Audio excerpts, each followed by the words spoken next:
Honor, this is People of the State of Michigan versus Katie Austin Lee, case number 2547529FC. Today is the date and time scheduled for sentencing. Right from the start, the name People versus Katie Lee already signals a tragic and high-stakes case. A mother accused of something unimaginable. But what led her here? And how does the law balance justice with heartbreak? I have provided opposing counsel with the notice of appellate rights.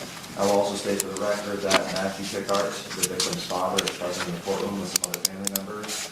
I have confirmed with him that he does not wish to make a statement to the court regarding sentence, but of course he's in the courtroom listening to the sentence. Thank you, Your Honor. I have reviewed the pre-sentence investigation report with Ms. Lee. We do have a couple corrections in additions to make to the report. As far as the SSIR, Your Honor, PRV 4 is currently scored at 2 points. We believe that should be at 0 points. Quick legal breakdown. These points are part of Michigan sentencing guidelines. They help determine how severe punishment should be. Lowering them could mean years off a sentence.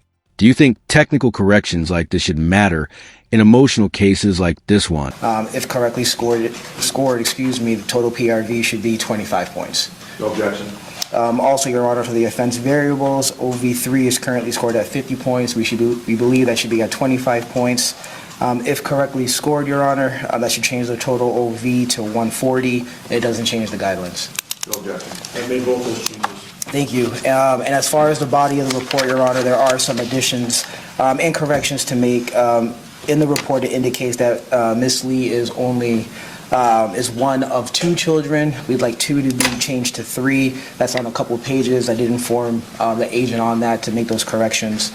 And lastly, on evaluation and plan, Your Honor, last paragraph, we'd like daily contact with her mother to be added to the report. No objection. We made those changes. This is where the defense shifts gears, humanizing Katie Lee. They paint her not as a monster, but a mother who crumbled under mental illness, isolation, and grief. It's a reminder. Sometimes the line between love and tragedy is heartbreakingly thin. Other than that, Your Honor, we don't have any additions or corrections to make. Elocution. Is prosecution? Your Honor, you are well aware of the facts of this case that are presented in the pre-sentence investigation report and those obtained at the time of the plea. The plea agreement does involve a sentence agreement of a minimum of 60 years in the Department of Corrections with a maximum of 90 years on counts 1 and 3. The people ask the court to follow that agreement. Your Honor, as far as the defense team here, our office has gotten to know Ms. Lee here for over the last year. And one thing that she has made very abundantly clear was her love for her son, Austin. Katie was a single parent trying to raise her son the best way she possibly can. She's not here to make excuses. This indeed was a tragic situation, and she has taken responsibility for that. As a single parent, she was doing everything she can for Austin, getting him the services that he needed. But in doing that, Your Honor, she neglected to take care of herself. So through that, with the combination of ignoring her mental health, being isolated from her friends, her family, and society, being cooped up in her apartment with her son once COVID hit, not leaving, and then going down, the multiple rhetorics online and what social media did, this is where we are today. Getting to know Katie, it has taught me a lot of things.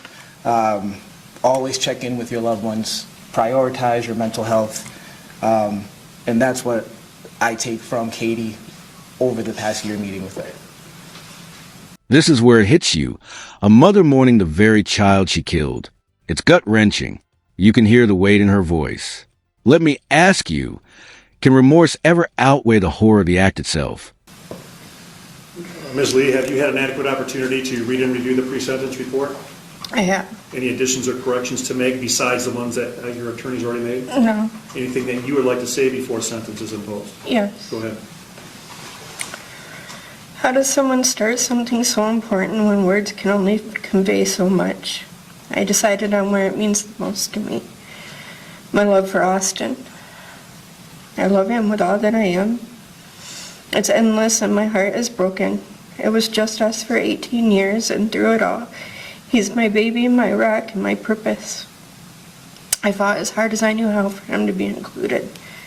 There was never supposed to be a world where I am in it, but he is not, and I am so lost without him. I've thought about writing the statement for a year now, and all words fall short. I would like to apologize to the first responders who had to process that night, and the ones I held the knife up to. I'm sorry. It was unfair of me to put you in that position. I'm sorry to the detectives for the unanswered questions, and to the hospital staff for being so angry. You saved my life. I'm sorry to the prosecutor for having to fight on Austin's behalf, and to the defense team for the hard talks and the tears over the year. To the community I had a ripple effect out to. I never imagined it would hurt. The hurt would spread so far. To Matt, for taking him before you were able to fix your relationship. Mostly to our friends and family, and the friends that are family. I'm sorry for blindsiding you with such heartache. I can only begin to imagine what this has put you all through. I know there are no magical words to make it better. I've started 100 letters trying to, but it never seems right. I guess because nothing will be right again. At the time, I was too sick to see past our own pain and fear to grasp how much it would hurt the ones we love the most. Being suicidal is really good at that. Because of my health, the shame, and the paranoia, there was so much I wasn't telling anyone. Out of fear of losing Austin, and I see now that would have been best, but I didn't think anybody would ever love or understand the way I could. Starting in 2020, my already struggling mental and physical health declined to the point we are no longer leaving the house except for doctor's appointments. After 5 years of not being out in the world, it became really hard for me to tell what was real and not real with the algorithms on my phone being nothing but the world is ending content. I fell so deeply into an echo chamber that we were living in a different reality, and it was a terrible one. This is the dark rabbit hole of online radicalization and mental illness. Algorithms feeding delusions, isolation amplifying fear. It's the invisible storm so many face. The courtroom may judge actions, but who judges the systems that failed her first? I had managed to keep my head above water, but barely. In November of 2024 is when I drowned. My mental health rapidly declined. I began to think the FBI was watching me from across the street.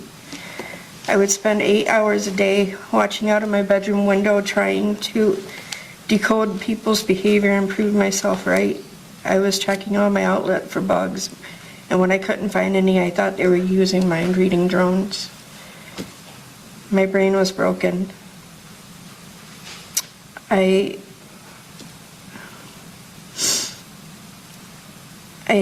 then came what I think was a jumping off point.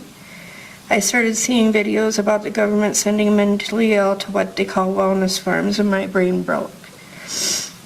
It very quickly turned into fear that they were coming to get us at any moment and taking us to concentration camps.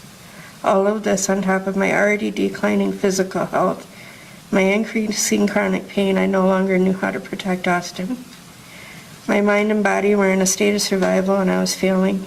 We were scared. We were alone, and our depression had an answer. Only after a year of therapy, medication, soul searching, and finding God can I now see that night for what it really was.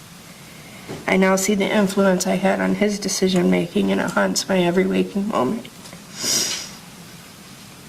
I never intended for him to suffer in any way. In my broken thinking, I was saving him from it. Every day, every thought, every nightmare, every flashback, every moment without him, I'll forever be punished. But I know that's not enough. The judge's words cut deep, pure evil. 60 to 90 years behind bars. Justice served, but at what emotional cost? This case forces us to ask, can society punish tragedy without understanding it?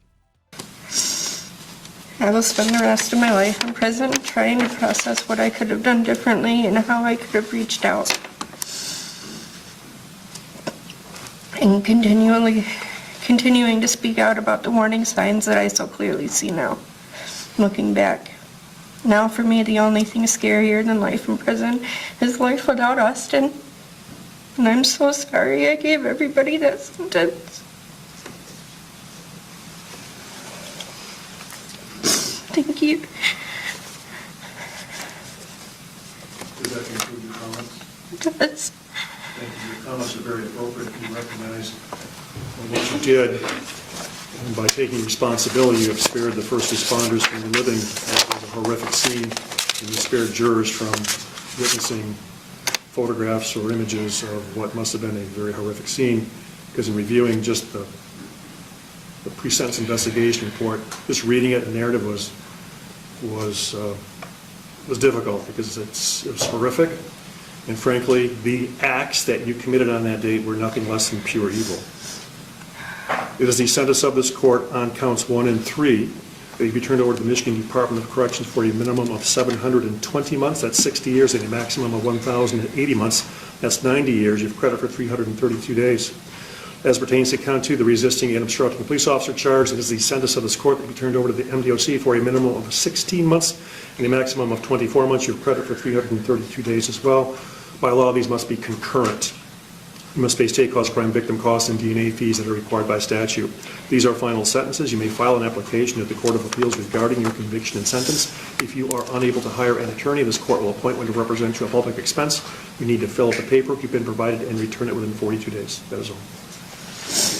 Thank you, Your Honor. Can you reach that?